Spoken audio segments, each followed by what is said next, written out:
What's up, guys? Looks like we're live. Hold up one second.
What about now?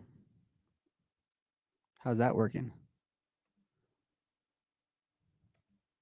I feel like you guys can. Hey, look at that. What's up, guys? How's it going? How you living? Wow. So I was really excited that I was on time for a change. It was so cool. I was so proud.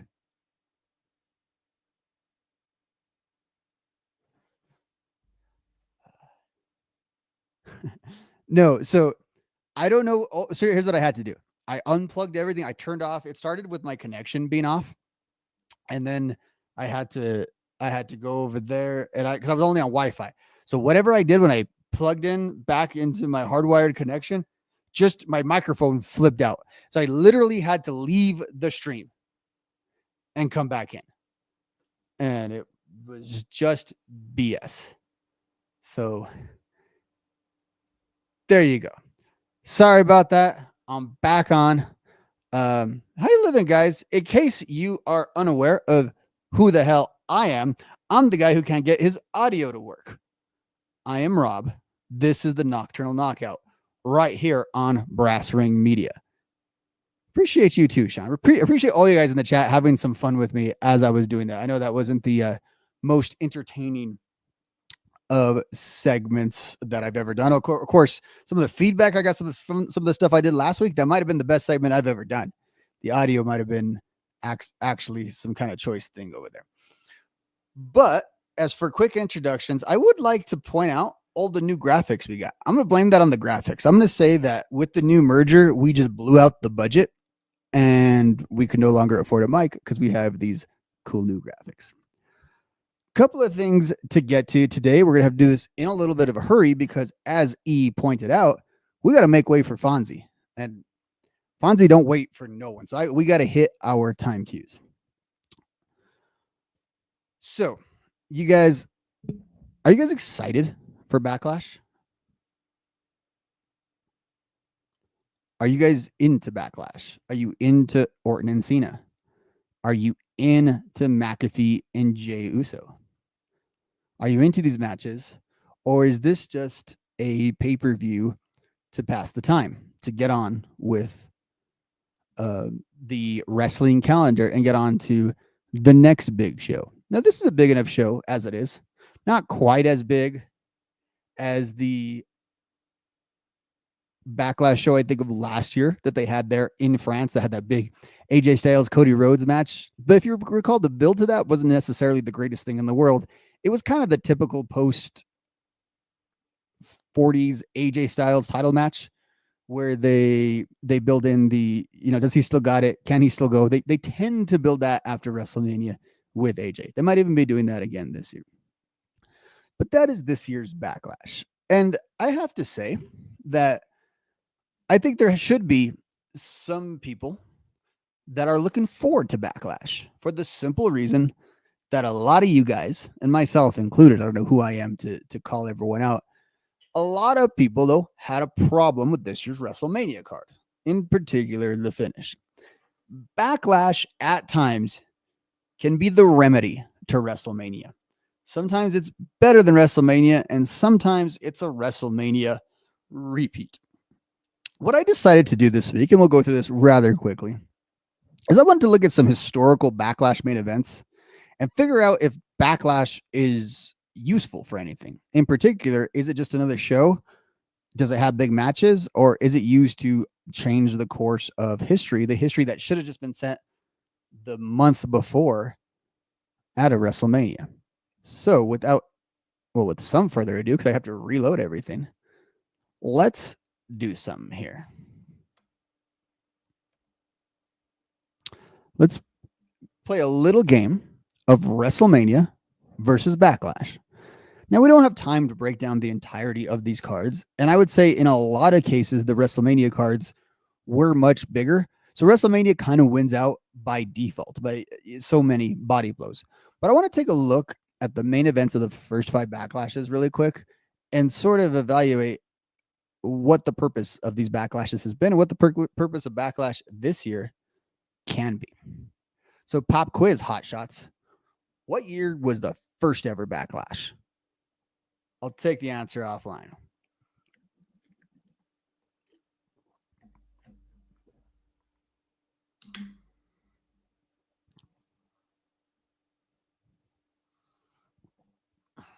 Absolutely, Jose. 1999.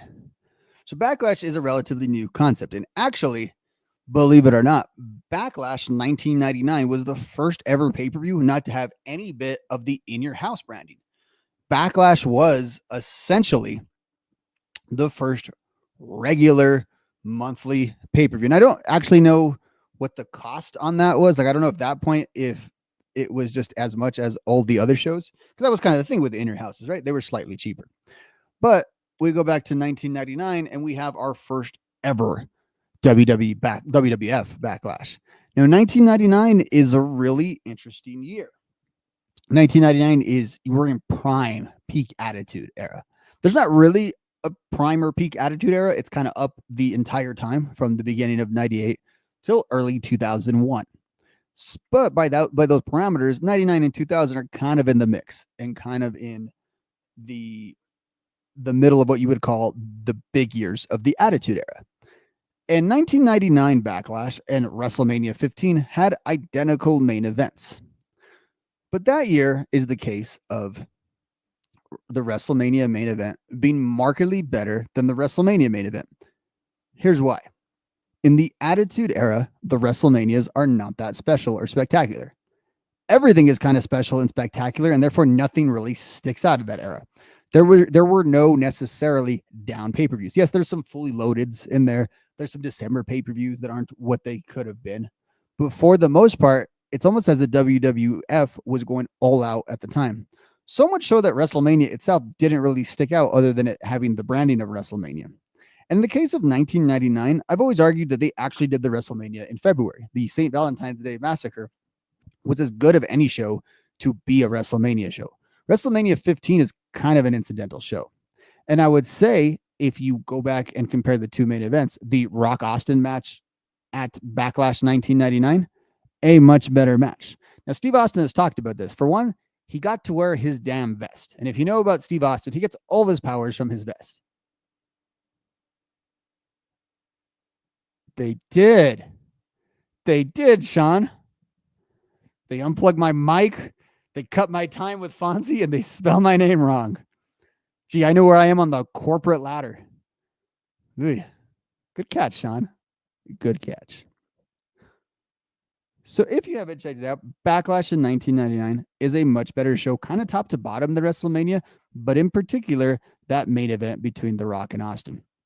Here's another piece to that, and I think it's key when we talk about backlashes.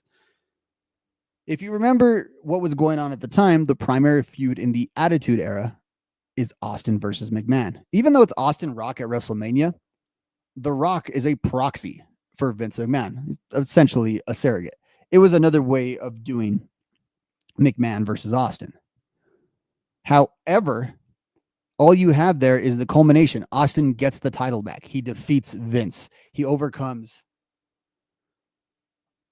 Thanks, Sean. See you later. He overcomes everything in order to get the title back. Now, he technically has the title back at Backlash, even though Rock comes out with the title because he's got the smoking skull belt and all this stuff. They threw the belt over the river. But the next page in that story happens at Backlash. Backlash in 1999 turned the page from the first part of the Attitude Era and put us in the second part. You actually had the slight face turn by Vince before he became the higher power. You have Shane and everyone turning on The Rock and that feud starting and The Rock's full babyface trajectory starting. All of that happened at Backlash. Backlash in this case was the start of the new chapter. Backlash was essentially the season premiere if WrestleMania 15 was the season finale. Now, when we push it forward a year, we go to another piece of infamy, and that would be in the year 2000. It has been beaten to death how weird WrestleMania 2016, whatever you want to call it, was. That show famously featured only one one-on-one match, and it wasn't even really a real match. It's the only match to contain two individual competitors. And as we all know, that main event was the most convoluted McMahon main event ever. And that is saying something. That main event was about the 4 McMahons in each corner. The wrestlers were incidental. And I don't know if this is the fault of Triple H. I don't know if this is the fault of the booker. I got no clue. What I do know is that they held off the babyface coronation to Backlash. There's been a lot of rumor and innuendo, as people like to say, over the years of just why this happened. People have often said that the idea was they wanted Steve Austin in The Rock's corner when he won the title. And they did not trust a simple main event between Triple H and The Rock. So they had to overload everything at WrestleMania, do all this convoluted stuff, and have Mick Foley's sort of last match, even a month after he had his real last match and No Way Out. They bring the Big Show in the match for 5 minutes so Shane can get a cameo. And ultimately, for the first time in WrestleMania history, the heel won in the main event. Probably because Triple H is a really good wrestler. No other reason. Just because he's a really good wrestler. That's why. But the next one, they kind of gave us like some delayed gratification. The Rock got his big babyface win. Now that Matt, it still wasn't on his own. Because as you recall, the storyline going into Backlash 2000 was the return of Steve Austin to be in The Rock's corner, as ordered by Secretary of Ed, Linda McMahon, back when she was doing really important business.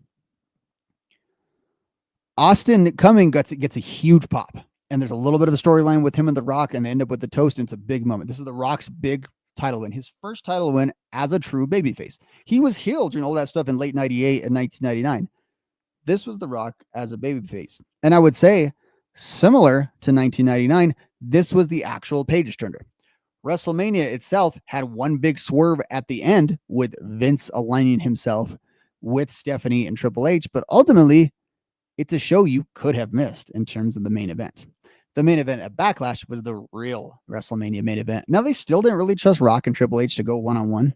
They wouldn't actually do that to the next month at Judgment Day, and they let him go for an hour, and eventually Biker Taker returned in that match, and that's how that ended up.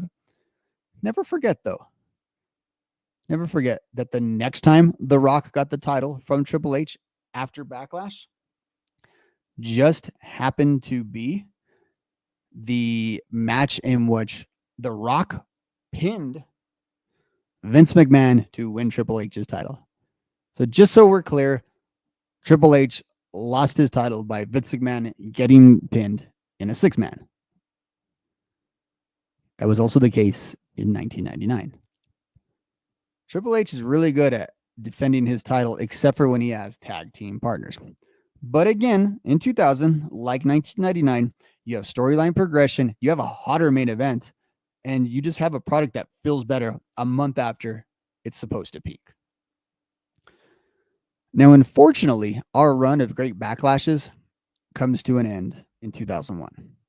We all know the stories, the legends, the heel turns, the possible murder of a member of the ECW roster, the acquisition of WCW earlier in the week. WrestleMania 17 has everything. It's got Limp Bizkit. Kane wins a hardcore title. Bobby Heenan competes on the show. I mean, you have everything at WrestleMania 17, X7, right? Biggest show in wrestling history. Still feels like the peak of wrestling, to be honest with you. What doesn't feel like the peak of wrestling was Backlash in 2001. Backlash in 2001, to me, has always been the marker of the wrestling recession that we probably just got out of a year ago, but I don't know if we ever fully recovered from. Go look at the buy rate numbers on Backlash, the one before, with the Rock and Triple H and the Rock and Austin main eventing. Those Backlash numbers versus Backlash 2001. Backlash 2001 was one of many data points that simply said that this whole thing we got going on with the Austin heel turn, that it was not working. Those numbers are terrible. But you wonder, like, that was just the hottest show ever. How did they fall off so much in 1 month? Well, for starters, you booked a tag team match in the main event. Now, I like tag team wrestling, especially in a tag team division. But when I say a tag team match, they booked like a Raw tag team main event. You know, the two top baby faces versus the two top heels, and they all fight to settle it. That's what we got in 2001.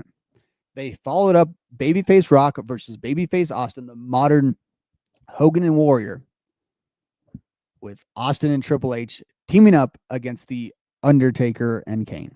And this was one of those convoluted ass tag title matches where whoever made the pin on their opponent would have got said title and the other guy got the default title.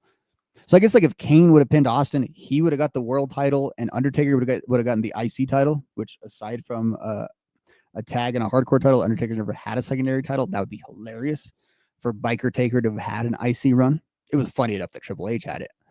But in that scenario, like, why would you ever pin Triple H? Well, because he's really good, of course. But why would you ever pin Triple H in that match? Why would you want to be the IC champ? If I'm Undertaker or Kane, I'm still in pins from the other guy. And the match was a basic ass tag team match, and it ended up with Rock and Triple H, or with the Triple H and Austin winning, getting the titles, and becoming fully entrenched at the 2-man power trip. The match, it's nothing. It's funny though, because it's not like these guys couldn't work and couldn't wrestle. The tag titles that they won though, it would come back to haunt Triple H.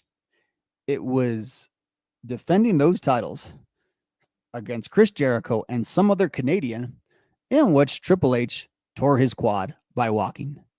So if you're tracking what I'm saying, if this Backlash match never happens, Triple H never tears his quad, and all of wrestling history is completely different.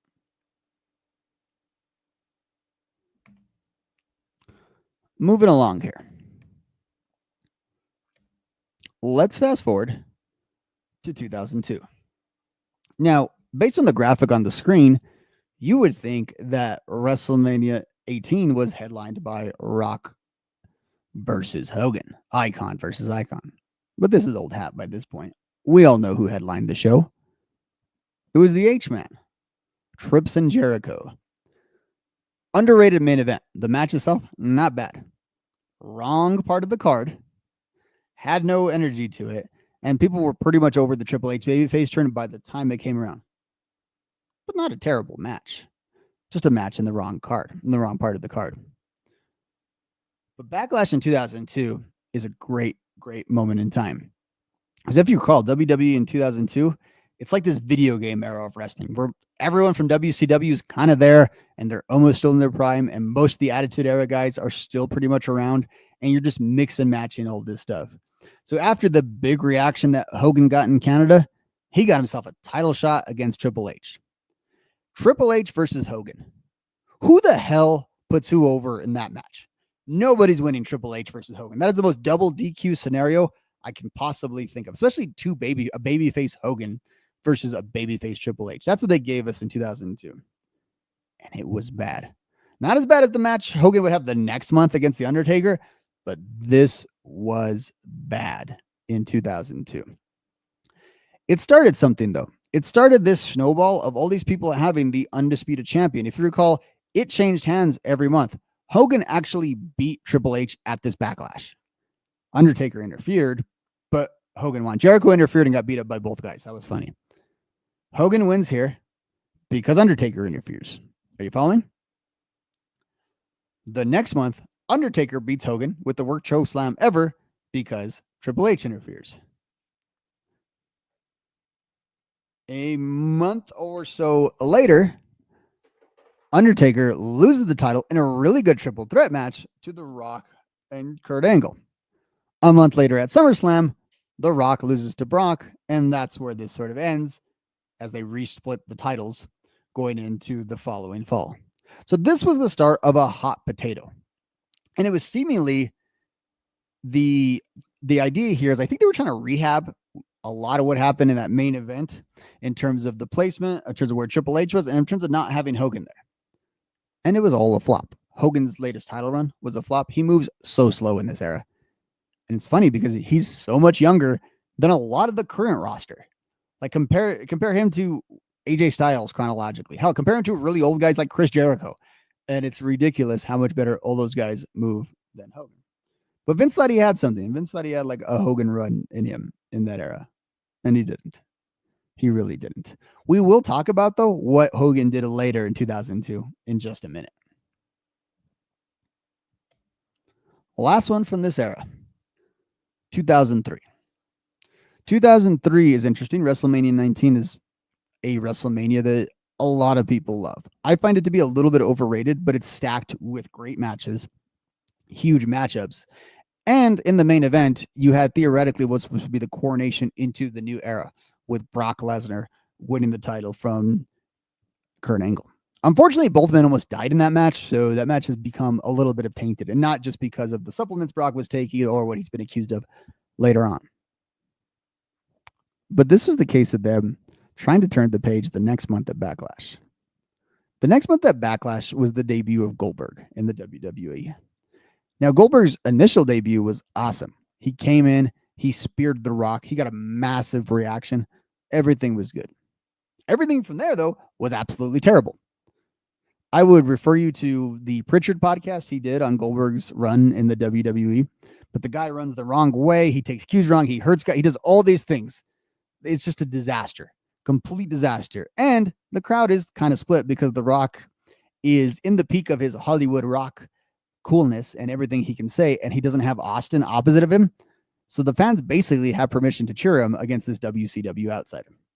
And what resulted was one of those weird early era Goldberg matches where it was not a long enough match to satisfy WWE fans, but also was but was also not short enough to really play into Goldberg's strength in those squash matches and how he generally worked matches. Not to mention that The Rock does him no favors in this match. Now, everyone can't stand The Rock right now, and that's completely understandable. But throughout his career, The Rock was one of the most giving wrestlers that there is. Except for in this match, I would say. In this match, he tried, but I think he was very frustrated with Goldberg by the time we got to this point. Pritchard has even pointed out that he actually wanted to work with Rey Mysterio by the time they got to Backlash because there were so many issues with Goldberg. But at least you can see the logic here of what they were doing with Backlash in 2003. They were trying to move on to the next page. Goldberg was supposed to be the guy to take him into at least the next year, but that didn't work out.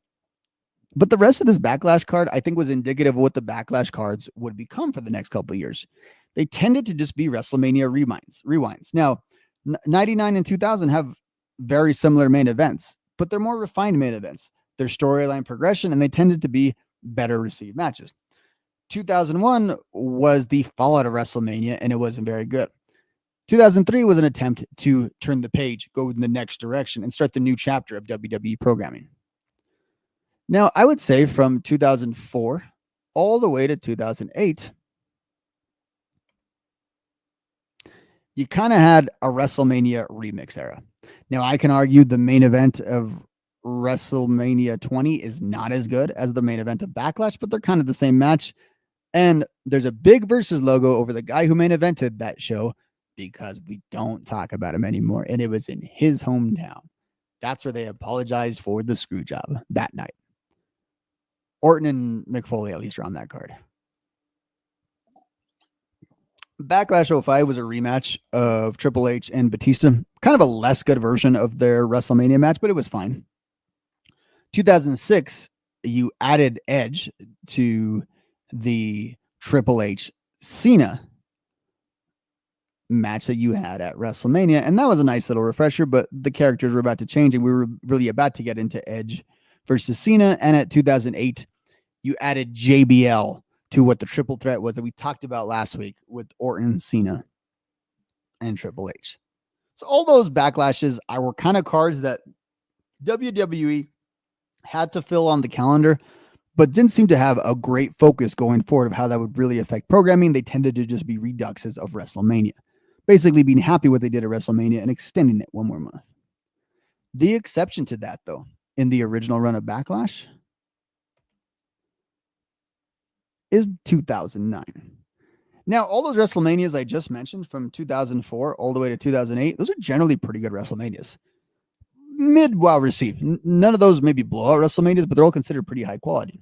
So it doesn't surprise me that the Backlash cards felt like much bigger letdowns, or at least had a lot less steam. Kind of like the last few WrestleManias have felt during Backlash season. 2009 is an interesting exception, though. WrestleMania, the 25th anniversary, WrestleMania 25. What a joke that WrestleMania is. Yes, you got Undertaker and Shawn, but you got Cena and Big Show and Edge in a triple threat for the love of Vicky Guerrero. I mean, come on, that's a real thing. I'm not making that up. You have Mickey Rourke embarrassed to get in the wrestling ring, so Roddy Piper turns to dust with a hit by Jericho. Luckily, we got Ricky the Dragon Steamboat getting another run out of that thing. And famously in the main event, after this blood feud, Orton and Cena have a basic wrestling match. Left a sour taste in a lot of people's mouth. What didn't leave a sour taste was the main event of Backlash, which took a step back from the Orton and Triple H ordeal and actually put the focus on Edge and John Cena. Now, Edge and John Cena had already had their legendary matches in 2006 and had feuded in tags in 2007. It was a pretty established rivalry at that point. And technically, they did meet at WrestleMania the month before. But it was this match that was sort of the punctuation on the rivalry. And it was great. It was a knockdown, drag-out, last man standing match, as it should be. The finish was a little corny with John Cena being like exploded into the light, but it was what it was. And it was a perfect way to end that feud and a good way to get started on the new WrestleMania season, even if they kind of treaded water for the rest of 2009. Backlash 09, though, fun fact, I'm pretty sure Randy Orton pinned Vince McMahon to win Triple H's title. So that's how he got the title back. We were talking about Orton and Cena last week. That's how the belt came back. With all that said, what do you guys think of this year? That main event that we're looking at on the screen, not the most well-received main event. Orton and Cena have their work cut out for them. But it does feel a little bit fresher than what we saw last month. But can it sustain? Will it be good? Will it further the John Cena heel turn? And I think that's the question we have to ask. Do we get progression in that storyline? If we have some simple cheating by John Cena and he ends up getting the victory, that might get a lot of heat, especially in St. Louis, but is actually going to progress the storyline further. Will we have a reason to truly care about this heel turn going from there? Is there going to be any disappointment in that match? Is it going to be underwhelming? I said my thoughts last week on what I thought the quality of these two men were going forward. So I have my doubts. But in terms of a setup for a Backlash, I think we're in really good shape this year to at least have an interesting follow. This is definitely going to be one of those follow-up. This is not a retread of WrestleMania. In fact, most of the card looks pretty odd, right? This is an odd Backlash card in the way it's thrown together. It has the characteristics of almost none of those Backlashes that we mentioned earlier. It's not a WrestleMania repeat, nor is it having these unprecedented matches that had never been seen before, like a Rock and Goldberg. I guess we'll have to tune in on Saturday to find out, though. To your question, E, I'm not sure yet. I think I'm going to do a post show, but I'll know in about a day or so. If we do a post show, that'll be fun because we don't hang late at night as much anymore. We might as well rebrand to the mid-afternoon knockout, but it is what it is. Okay. Something else I wanted to bring to everyone's attention, something very, very important, is I feel as a wrestling podcaster, content creator, I have a responsibility to cover the big names in wrestling and the big stories in wrestling. And I can't think of a bigger story in wrestling over the last few days than the amazing lies that my man Hulk Hogan has been telling. Now, Hulk Hogan lying, that's old hat, right? Hogan, if his mouth is moving, he is lying. Now, what's unfair for us in terms of dealing with Hogan operates in a space, the space of pro wrestling, where lying is part of the gig. Lying is what you do. You deceive the audience. But yet, why is it that these Hogan lies seem to hit us a little bit harder? I think there's a few reasons for this. For one, Hogan's lies are epic in nature. Hogan doesn't just tell little white lies. He doesn't tell half-truths. He doesn't just tell stories to make himself exclusively look good, although that is the result of many of them. No. Hogan's lies are important, I think, because there's such a stream of them. They happen so often that they're hard to catalog, but at the same time, you always know that Hogan is basically lying. When his mouth is moving, he is lying. And we got some Hulkster news the past week.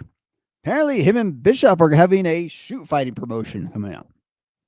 Real American Freestyle. Where supposedly you're taking amateur wrestler. Not, that's not fair. Not amateur wrestlers, non-pros, collegiate wrestlers, all of that stuff. You're taking those guys and adding a sports entertainment feel to what they're doing and hopefully trying to market that. That's not necessarily an innovative idea. It's actually what the UFC does. They don't always do it the best, but they have essentially a sports entertainment model for legit sport. And they're trying to bring that into freestyle wrestling, I guess. Now it could work. I'm not like going to totally like crap all over it. It definitely could work. What can't work is Hogan sitting down on a lie detector test. We saw what Mr. America did on a lie detector test in 2003. Hogan himself, though, he cannot sit for one. I wanted to break down, though, a really short lie he told. He's told us a few versions of this exact lie, and it's picking up a little bit of steam. But I wanted to actually listen to one version of the lie he told on one podcast and just break it down a little bit and explain how this fits a lot of the notes of a certain genre of Hogan lie. So give me 1 second here, and I'm gonna pull this bad boy up. But let's listen to the Hulkster. Let's go straight from the source, because I'm sure the Hulkster would claim that like we're not giving him a fair shake, right? So you know what? Let's not take the Hulkster out of context. Let's put the Hulkster in his proper context. If I can figure out how to pull him up. This is my greatest show in terms of technical mastery.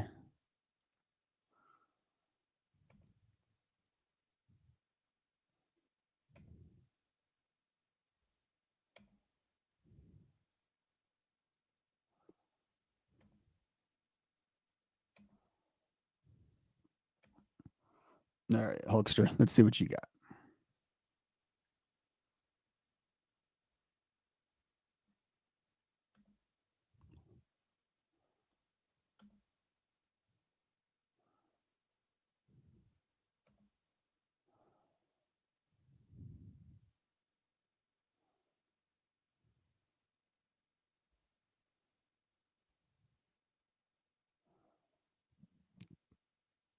Can you guys hear that?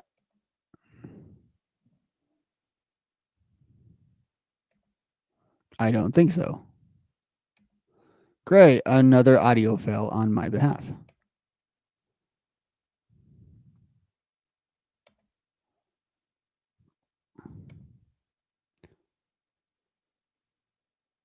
I saw that he got that done. It's funny how speed has no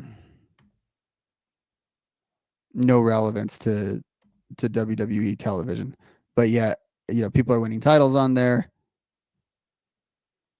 Yeah, I saw that, Jose. I saw the Benjamin Shelton thing, and don't think I wasn't going to talk about that, except for I cannot get my tech to work.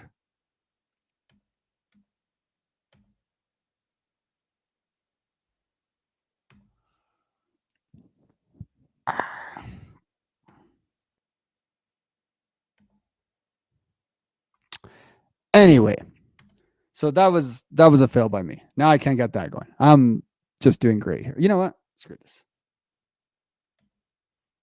Screw this. I can do this. I'm an unprofessional podcaster.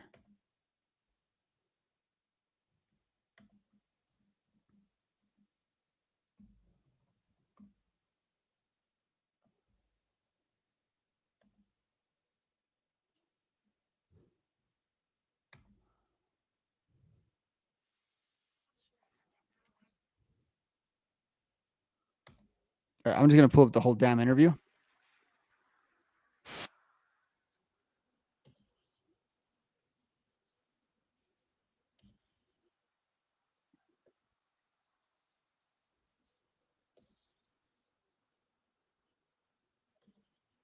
Happened on the final shows before. You guys teased a third man in your video. So I read about Chad Bronstein, who we just saw. Is it Israel Martinez is going to be coaching? Shush. Brock Lesnar first came to the WWE. I got him first, and it was no picnic, believe me. And so I wrestled him probably 10 or 12 times. And I mean, I remember being in Madison Square Garden. The only way I could get him to lighten up on me at all, I would say, "Okay, Broccoli." I call him Broccoli instead of Brock Lesnar. So if you keep doing this crap, you're going to end up in here by yourself. So finally I got him just kind of like go with the flow, which is what we did back then. But I saw his personality develop. I saw him be able to just shoot in there like a monster and grab a single leg, take a guy down, ride him like a government mule, and then at the same time turn into this crazy over the top entertaining character. And what we called in the wrestling business a good worker, where you could work with a guy every night and he wouldn't break your neck or cripple you. And when I first got him, he was not like that. He was like a freight train running over you. So, Oh, Hulkster, why do you got to do this, Hulk? Why do you got to do this? This is a specific type of Hogan lie. There's a lot of different versions of Hogan lies. There's a lot of different genres of Hogan lies.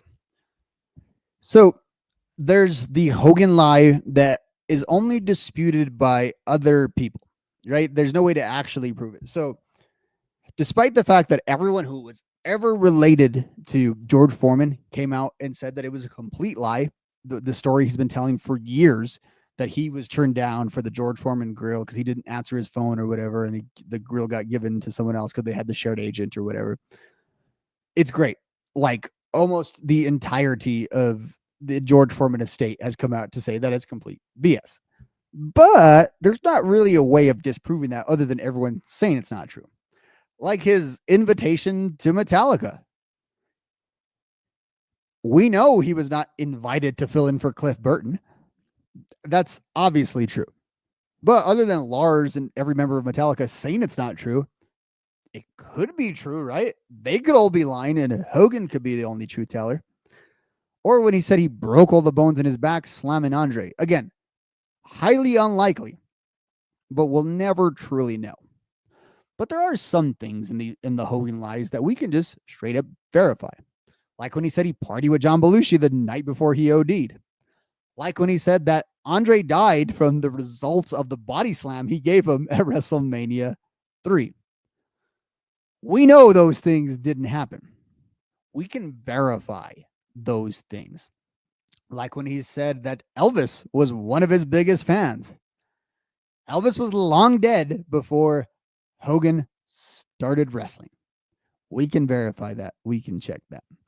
But that's what he's doing here. We can verify the 10, 12, or one time he worked with Brock. And it was not in Madison Square Garden when he first got him. What's ridiculous about this? This has some other classic parts of a Hogan lie. So I have a framework that I've laid out here of the basic framework of a Hogan lie. And there's others, and we only have about 8 minutes. So I want you to add to these. So one of the things you got to do with a Hogan lie, and there are variations, but this is a certain genre of lie. You got to embed yourself around somewhere you could be without like checking too much. Like in my mind, I can kind of believe that a couple of 80s icons like Belushi and Hogan hung out and did cocaine together. That would almost make sense to me until I went and verified that. Brock Lesnar did wrestle Hulk Hogan early in his career.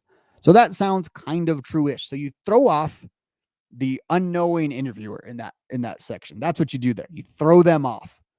So then you're like, oh yeah, that sounds true. I don't have time to Google it right now. You see meet the little mic tech. No one can get anything together. The other thing you do is you got to tie yourself to someone who is kind of equal in infamy, if not in fame. You never with anyone less.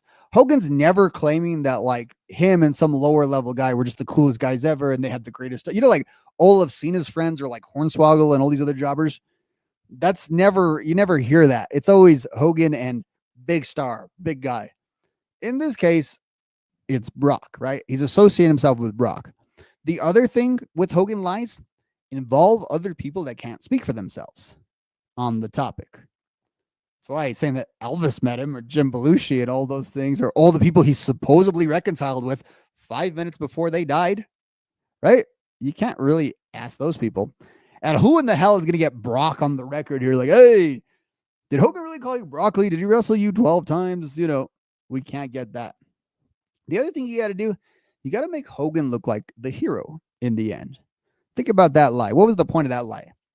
It wasn't about how cool it was that he got to work with Brock early on or what a part of his career he was. When I got him, I tamed him. I settled him. That's how he became a good worker. Never mind the fact they wrestled once. That's how he became a good worker for that one match with Hogan. Another part of a Hogan lie, keep repeating it. He has said like 4 different versions of this in the last like few months. And this version did not have him getting Brock straight out of MMA, but that's a part he likes to tell. Again, something that is very, very, very verifiably false. And I will say, watch that entire interview with freaking Alfred, which, by the way, you go to like the worst wrestling podcast or YouTube there is. Go to Alfred, okay? I'm not a guy who likes to start feuds or drama, but that guy freaking sucks. So that's where Hogan and Bischoff, of course, feel most comfortable. Talk about a softball there. I guess he's not with Forbes anymore. Oh. You can criticize me for being too critical of Triple H, but that guy loves Trips. Anyway, so you got to repeat this lie over and over and over again. Just like the Hogan, George Foreman grill stuff.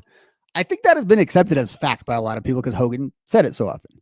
Now, I don't think anyone thought that, he killed Andre in his match or that Andre weighed 900,000 pounds, whatever the hell he was saying, brother. But again, repeat it, and people might start believing it. The other thing, and the final thing, it's an unnecessary lie. Hulk Hogan, love him or hate him, has had an extraordinary life and career. He does not need to lie about anything. I mean, he might want to lie about parts of his past. I definitely would if I were him. But he doesn't need to lie. What Hogan did do with Brock Lesnar was actually amazing. Hogan wrestled Lesnar once off of a couple-week feud on the build in 2002 to his SummerSlam match. Hogan put over Brock in like the strongest possible way. No, he didn't take a 3-count pin to him, but he got the life squeezed out of him. He was coughing up blood. And he had a TKO finish on a SmackDown to Brock Lesnar. Hulk Hogan, for once in his life on TV, not even on pay-per-view, put over the next big thing in the strongest possible terms. If Hogan wanted to tell that story to a wrestling podcast audience, I think that's a hell of a story. But no, he has to wrestle him 12 times to tame him because that's what the Hulkster does. But I thought of another part of this lie specifically. Do you remember why Hogan left the WWE? I keep saying WWF. WWE in 2003 or 2002, actually. He came back in 2003. Do you remember why he left in 2002? Supposedly, it was because of the return match with Brock. I guess Hogan was under the impression that he was going to come back and beat Brock the next 2 times to have their full feud. That's why Hogan agreed to put Brock over in the first place. Vince and the powers that be, who I'm sure told him in the night of, Hulkster, you're totally going to beat, NCAA champ, future MMA champ. You're going to beat him, Hulkster. You 7-year-old Hogan with no knees. You're going to beat him. I'm sure that's what they told him to get him to do the job. But once he realized that was not the case, my man split. He was done for until they lured him back for No Way Out with the big return match with The Rock and the feud with Vince. But that's where all that originated from. So maybe he doesn't want to tell the full part of the real story of him and Brock. But the beginning of it is kind of cool. And to be honest, the end is a lot more interesting than any Hogan lie he could possibly tell. So guys, because of my technical difficulties, because we got to clear out for Fonzie, I didn't get to my last segment. My last segment was going to be, who would you pay $100 to text? As we sign off here, maybe put it in the chat. My pick? Absolutely, Bret. I would love this to be the real Bret Hart, by the way. I would love this to be the actual Bret Hart and just to be scrolling through streams just to talk shit on Goldberg and Hogan and anyone else Bret has a problem with. That's the forum. This is the forum. Triple H, you won't find more Triple H hate over here. And in fact, that's who I want to text. I'm going to text Triple H. Not because I want to be friends with Triple H. I want to pay $100 to give him booking ideas. I want to slam his phone with all kinds of booking ideas. How's your territory, Trips? What about this? What about this, Trips? Ever thought about doing this? Put this guy over. I want his phone number, and then I want to text Kevin Nash. First of all, I want to be friends with Kevin Nash, and then I don't want him to hurt himself. There's my man. There's my man. Goldberg was a lousy wrestler, always hurting himself. I can just read that in Bret Hart's voice, can't you? That's how you do it, Hitman. That's how I did it on an abbreviated show with technical issues. So if Zach hasn't fired me by next week, hopefully my name will be spelled correctly and I will not have a myriad of technical issues. Those of you who stood with me during the entirety of that podcast, thank you. Have fun with Fonzie, guys.